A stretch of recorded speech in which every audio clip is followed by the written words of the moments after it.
बिस्मिल्लाहिर्रहमानिर्रहीम। अस्सलाम वालेकुम दोस्तों, वेलकम करते हैं इमरान ऑफिशियल में। आपके बहुत से कमेंट्स आ रहे थे, मैंने बोला आज इस पे वीडियो बना दूं।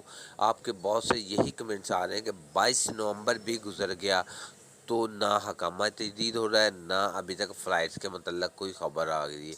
तो मेरा भाई बात यूँ है कि जो जवाज़ात का ट्वीट हैंडल है उस पे हम डेली बेस पे काम कर रहे हैं कि हम डेली बेस पे कोई अच्छी खबर आए वो आपके साथ शेयर करें।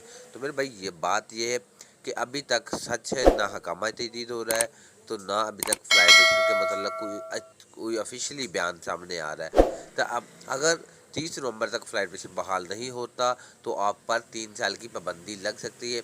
क्या आप 3 साल की पाबंदी लग सकती है? क्या आप फिर नए वीज़े पर सऊदी अरब जा सकते हैं? इसके मतलब ये मेरे भाइयों का सवाल है। बात यूँ है, अगर आप पर हकामा एक्सपायर हो जाता है तो आप 3 साल के लिए बैन हो जाते हैं, आप नए वीज़े पर भी सऊदी अरब नहीं जा सकते। हाँ, अगर आपका कफ़ील आपका हकामा एक्सपायर होता है तो 1 महीने के अंदर अंदर आपको बुलवाना चाहते हो तो आपका हकामा एक्सटेंड करके वो आपको बुलवा सकता है, लेकिन आप नया वीज़ा लेके सऊदी अरब नहीं जा सकते।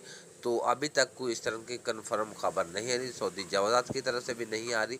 तो हो सकता है कि कुछ चंद घंटों में इस तरह की खबर आ जाए कि फ़्लाइट ऑपरेशन बहाल आ जाए तो हम भी आपको खुशखबरी सुना दें, लेकिन फ़िलहाल इस तरह की कोई भी खबर नहीं आ रही। तो अगर हकामे वगैरह एक्सपायर होते हैं तो आप 3 साल के लिए बैन हो जाते हैं, नए वीज़े पर भी